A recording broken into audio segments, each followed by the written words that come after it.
I've been on the road for years. Sales trips, endless highways, cheap coffee, and cheaper motels. You learn to ignore the sounds, the creaks, the whispers, the footsteps in the hallway at 2 a.m. But that night in Missouri, I learned that some sounds you can't ignore. Some sounds. It was fall of 2025.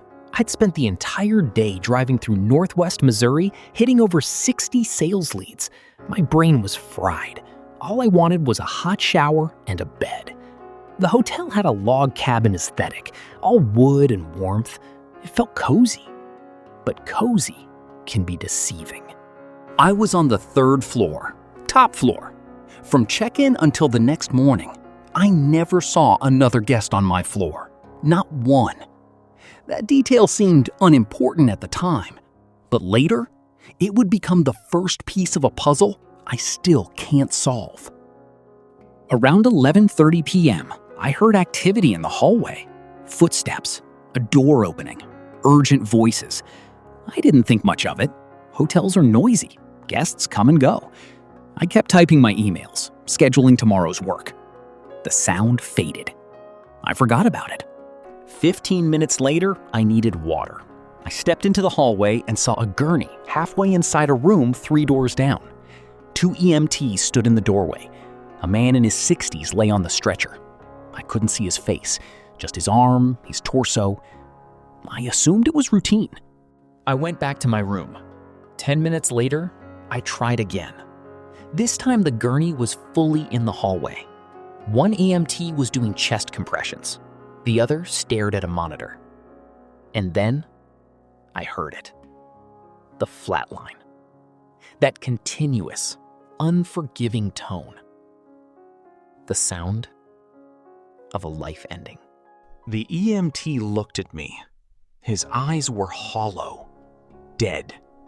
He told me to return to my room. I did. The clock said 12:18 a.m. I tried to work but couldn't focus. The image of that flatline kept replaying in my head. Eventually, I crawled into bed around 12:50. And then I heard them. 3 soft knocks. So faint, I almost convinced myself it was the building settling. I ignored them. But less than a minute later, they came again. 3 knocks. Louder, more insistent. As I stepped away, I saw the handle depress, slowly, gently. Someone was testing if the door was locked. Then the light beneath the door disappeared. Something was standing right outside. The darkness lasted seconds. Then the light returned, and I heard a brush. I was frozen. I've legally carried a firearm for years, but in that moment, I couldn't move, couldn't reach for it. I've never felt fear like that before. It was primal, ancient, like prey knowing a predator is near. I stayed awake the rest of the night, watching, waiting. Hours later, I heard a door open. Same room where the EMTs had been. Then muttering, faint words I couldn't understand. I opened my door. A man stepped out of that room. Mid-40s, dark slacks, white button-down, business traveler. But his eyes were wrong, sunken, like he hadn't slept in months. I asked if he was with the man taken by emergency services. He stared at me for a long moment, then nodded. He said there had been 3 knocks, and that the 3rd time was when they answered. I didn't understand. He smiled, a small, unsettling smile. Then he said, "They don't always leave immediately." He turned and walked toward the stairwell. I watched him go. The next morning, I asked the front desk about the medical emergency. She looked confused, said the room 3 doors down had been vacant. The last guest checked out the day before, alone. And occupancy was unusually low. Only a handful of guests on my floor, all at the opposite end. She asked me to confirm I was talking about the room 3 doors down from 312, my room. Number 312, 3 doors away. The knocking came in threes. The man said 3 knocks. Everything connected by the number 3. I felt like I was standing in the middle of something impossible. I packed my things and left that hotel as fast as I could. I've traveled countless times since then. Nothing like that has ever happened again. But every time I check into a hotel, I count the doors. I pay attention to room numbers with the number 3. Because if I ever hear 3 knocks again, I'm not sticking around to find out who. You know that moment when your brain screams at you to move, but your body just won't listen? That moment when every instinct you have is telling you to run, but you're frozen, trapped in your own skin like a prisoner? That was me, standing in that dark hotel room, hand clamped over my mouth, staring at the door. The knocking had stopped. The brushing sound against the wood had faded. Everything was silent. But silence isn't empty. Silence is patient. Silence waits. And I didn't sleep that night. I couldn't. Every time I closed my eyes, I saw that flat line, that endless, unforgiving tone. And every time I opened them, I saw the strip of light beneath the door, waiting for it to disappear again, waiting for the darkness to return. Hours passed. I sat in the corner of the room, my back against the wall, my eyes fixed on the door. The clock ticked slowly. 1 a.m., 2 a.m., 3 a.m., and then I heard it again. A door opening. Not mine. Further down the hall. The same room where the EMTs had been. I heard footsteps. Slow. Deliberate. Then muttering. Faint words I couldn't understand. But the voice? I should have stayed in my room. I should have waited until morning. But I was desperate for answers. Desperate to know I wasn't going crazy.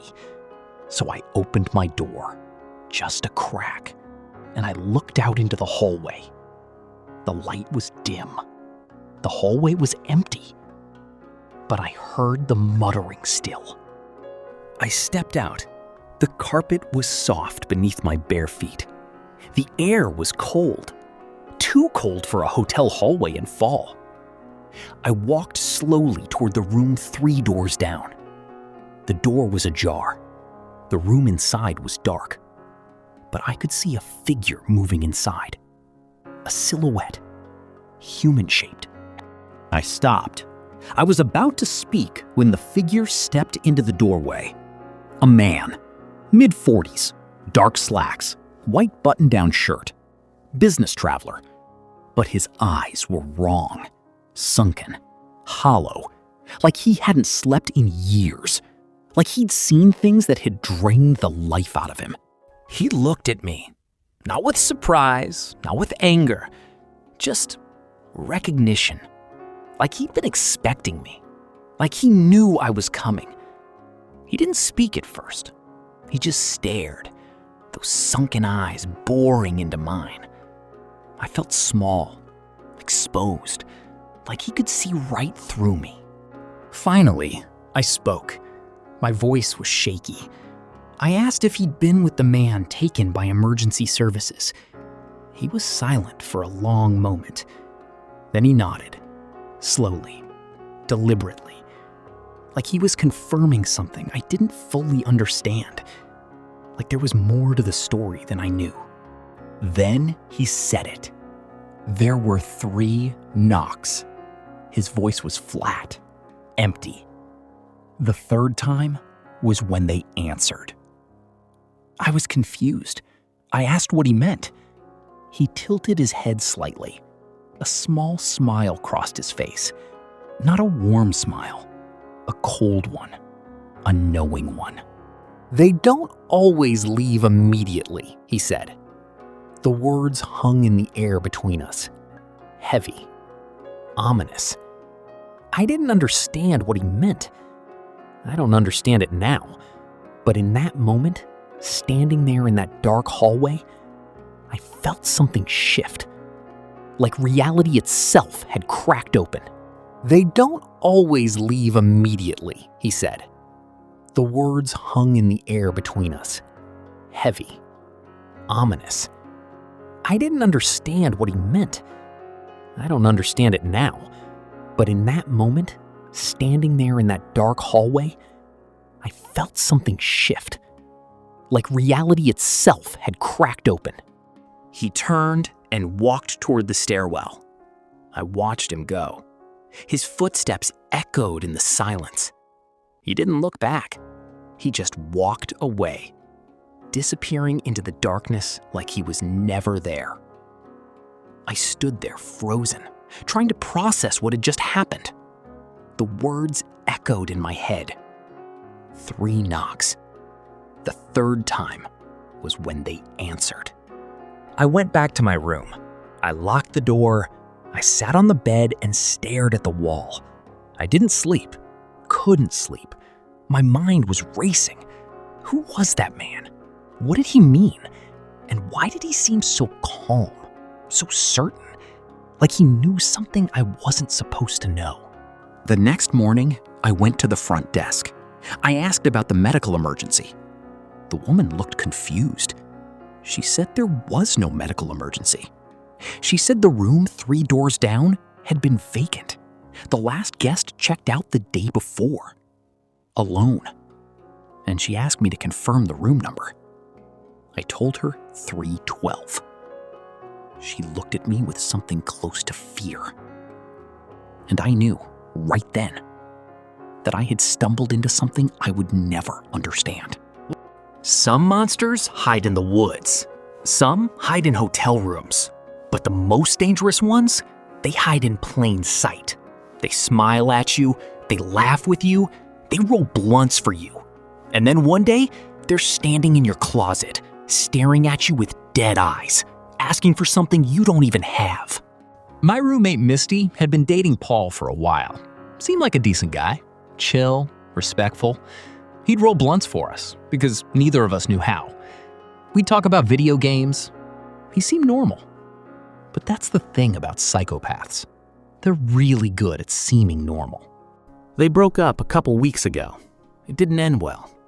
Misty had to get a restraining order against him. I didn't think much of it at the time. Breakups get messy. People say things they don't mean. But Paul wasn't just saying things. He was planning. He was watching. And he knew exactly where she slept. I called the cops and stood on the porch scanning the parking lot. The neighborhood street was empty, but I couldn't shake the feeling of being watched, like eyes were on me from the darkness. I told Misty to stay inside. Something felt wrong. Something was wrong, and I didn't know how bad it was gonna get. While we waited for the cops, Misty started getting texts from Paul. "Wrong move, bitch. I want my vape back." She didn't have his vape. He was lying, just using it as an excuse to stay in her life, to stay in her head, to remind her that he was always there, always watching. The cops finally came 3 hours later, took the information, told us to call if he came back. Then they left. But we knew he would come back. Men like Paul always come back because they can't stand losing control, can't stand being told no. They'd rather destroy everything than let go. The next night, I was at work, closing shift. I had a gut feeling Paul would try something while I was gone. At 10:48 p.m., I got a text from Misty. She said she'd seen a figure walk into her room. She looked around, found no one. She sat down in her room and scrolled on her phone. Then she went to get cleaning supplies from her closet. She opened the closet door, and standing right there, staring at her with a blank expression, was Paul. He'd been hiding there the whole time, waiting, watching. Misty said she went white with fear, but she kept her cool. She talked to him like normal, asked, While she kept him calm, she frantically texted me. By some miracle, 45 seconds later, my manager said I could go home early.